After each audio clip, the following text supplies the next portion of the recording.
Good morning, everyone, and welcome wherever you are in the world, and also welcome to Cass Days. Today we are in Turner Valley and visiting the gas plant, as you can see by the sign just behind me. Perhaps it looks a little bit familiar if you are following our channel.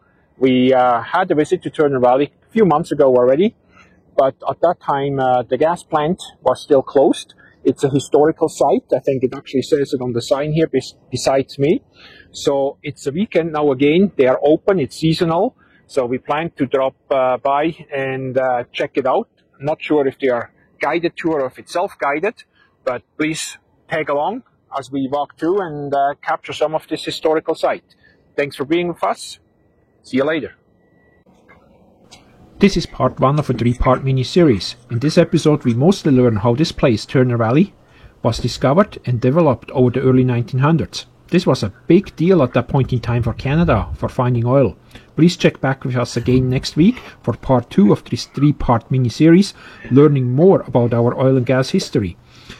Thanks for watching, and please like, subscribe and share, and you can also support us on patreon.com/CassDays. Enjoy.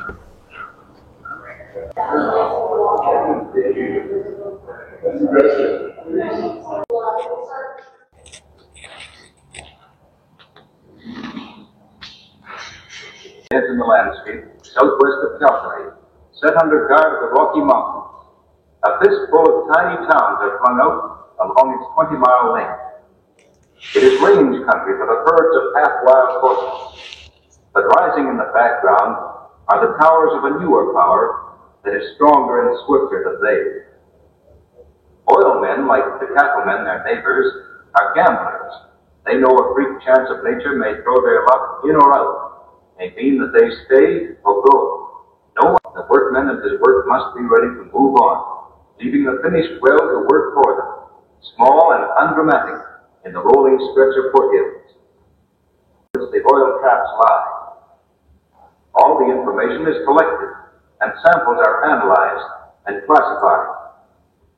But where earth is sprinkled into dome-shaped folds, the oil is trapped under layers of shale or limestone. When a well is sunk, it may turn out to be just dry hole, or a water well, or a well producing gas and oil. It is purified and separated into its commercial products. In the cracking plant, crude oil heated to oil and fuel. From other types of oil, the residue produces tar and asphalt, or lubricating oil and wax. Oil from 1,000,000 years underground goes out to serve Canadians. With gas and all the byproducts of petroleum are an important part of our modern way of living.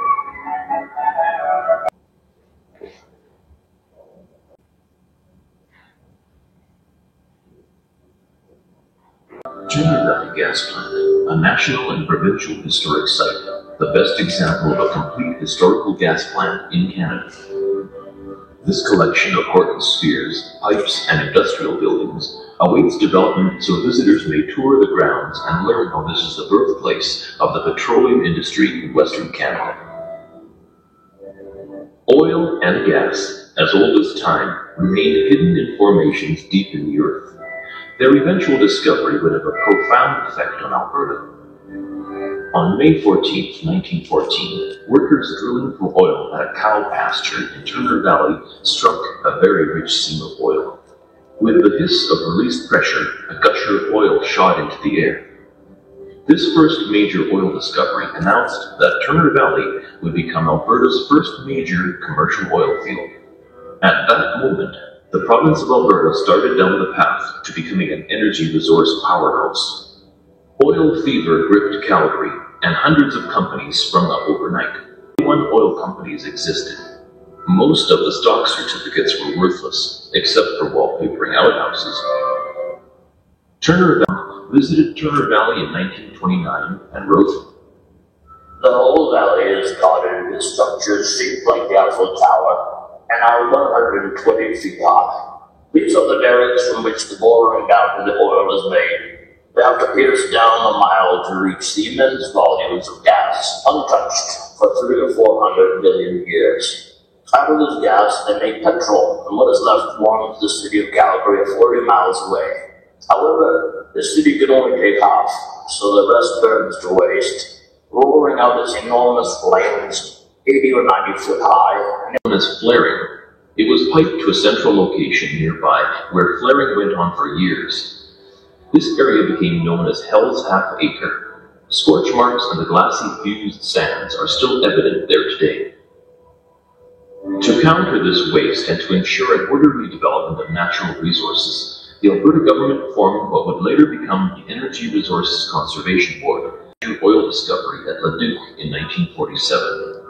The plant closed in 1985 and was given to the government of Alberta that put substantial resources into environmental cleanup, groundwater testing, and containment at the site. Plans for development of the site are underway.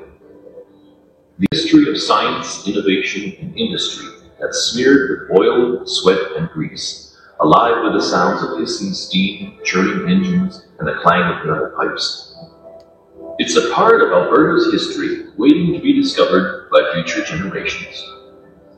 So yeah, he worked here late 70s to the very early 80s, and then we moved on. He had a successful 40-year career in oil and gas, and he always said that we are moving back to Turner Valley when I retire. So here we are, and lo and behold, they needed people to wander around his old workplace, so we signed up for the job. So Perfect. That's what has us here doing what we're doing on the weekends. Because they closed in 85, I think the video said there, right? Yes. Yeah, it closed in 85.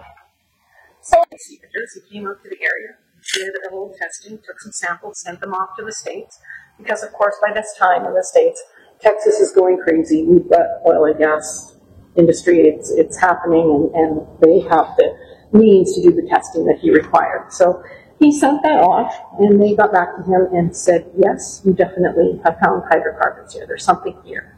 So he proceeded to buy up as much of the land as he could in the area, and then he kind of exhausted his resources, but he owned the land. So he pulled together some investors. One of them was A.E. Cross, who's a kind of a local for a number of years, and we have Peter Lockheed Provincial Park in Kananaskis. So, and the hospital. And all kinds of things. Yeah, I was just going to ask if there was a relation, but you just answered that, Yeah. And another investor was R.B. Bennett. And he went on to become Prime Minister of Canada eventually. But if you're familiar with the law firm Bennett Jones, he's Bennett. So it's one of the big firms in Canada. So he pulled together those investments, and we hired the drillers that would go ahead and start drilling using that rig. It was a cable tool rig, which is different than rotary drilling that we know of today. And we'll talk a little bit more about that as we go around. So they proceeded to drill on site here. It took them 16 months of non-stop drilling before the first Dingman number 1 well came in, as they say. So it was a wet, sweet well. So it spewed liquids as well as the gas that would come out with those liquids. And what they needed at that time was only the liquids. They had no use for the gas. There were no pipelines into Calgary. Natural gas wasn't the thing it is today. It was just starting to be used in certain places. There was the odd place would have natural gas feeding street lanterns and things. But in this particular area, there was no use for that gas yet. So they would scoop off those liquids. They built a small absorption facility, which would help them draw more of that wet gas away from what was coming out of the ground. And they proceeded to make a little bit of money having sold this wet fuel that they could pull out. That fuel was they called naphtha, and it looked like apple juice. And so if you think of Coleman fuel, it would be similar to Coleman lantern fuel.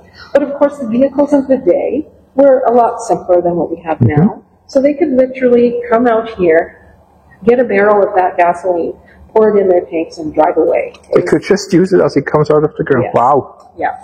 It was quite smelly. They called it skunk gas. Okay. Yeah. So that was something that was done in this area, and one of the uses for that fuel. And then, of course, the number of other uses, people would come out and load barrels right here on site. So they sold it by the barrel. And while they were doing this, they were flaring the gas component to get rid of it because they didn't have a use for it yet. So in to the ground. Oh, wow. So by this point, Mr. Heron, he doesn't have the funds to rebuild, and he's not going to be able to pull some more investors in to rebuild.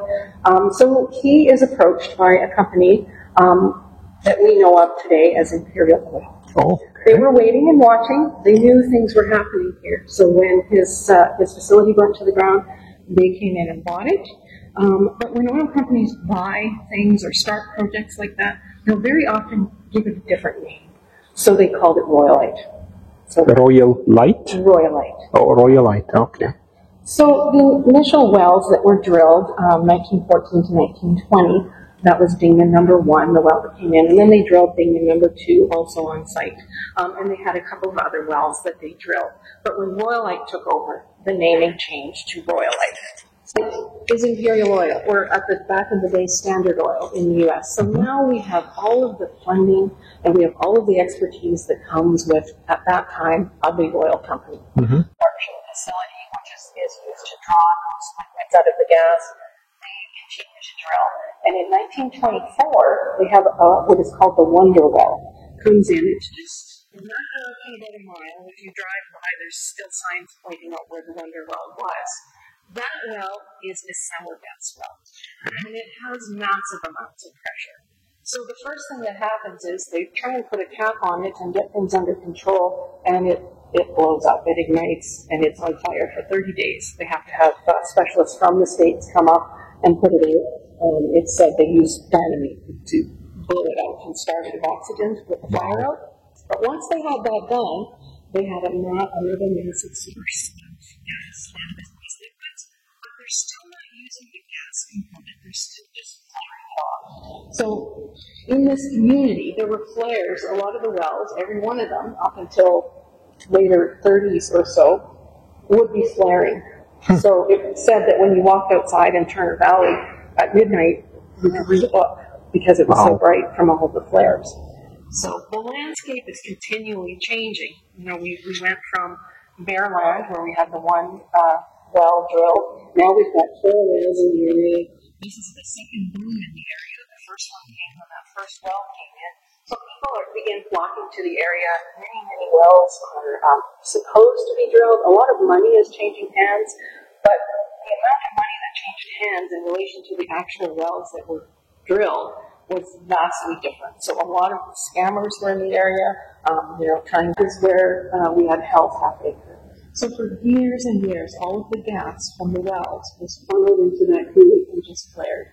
So it's private land now, so you can't get in there anymore, but the video does mention that all of that rock is kind of fused and glassy looking from all the heat and burning, huh? Yeah, of the flaring. So I haven't walked in there since we've been back. 10, 15 years ago, you used to be able to still wander around down there, but now there's a little subdivision in that area, and it's all private. So that's the Wonder Well. Royal built what was called a scrubbing facility, and it is meant to scrub the H2S away from the gas so that it's no longer, that component is no longer there presenting the danger that it presents. So that scrubbing facility that was built was very simple process, and they used soda ash. It was called the copper seaboard method. And using soda ash and some redwood timbers, they would run the gas over the timbers in the soda ash solution, and that would draw out the H2S away from the rest of the gas. But now we have H2S, and we have to send it somewhere.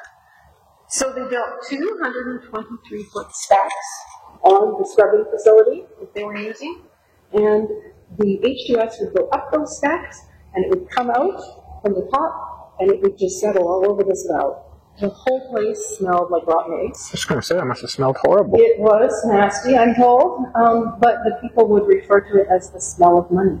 Everyone was making a good living, people had jobs, so they weren't bothered by it. And back in the day, they used to say dilution is the solution to pollution.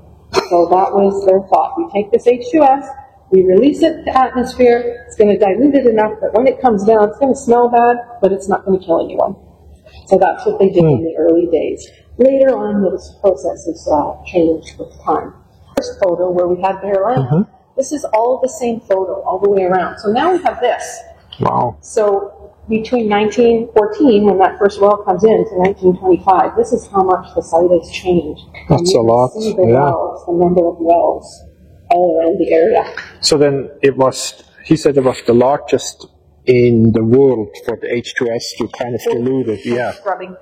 We're scrubbing H2S away. You also mentioned Texas, there's some specialists that came up. They didn't have the same problem then, to your knowledge? They would have had scrubbing facilities that they used as well, and that's where some of this technology would have come from. It would have come up with them, but on the scale that we had here, and a lot of things, this was kind of the breeding ground for testing and doing and trying with things, because it was just a new area, so it was, like I said, ever changing.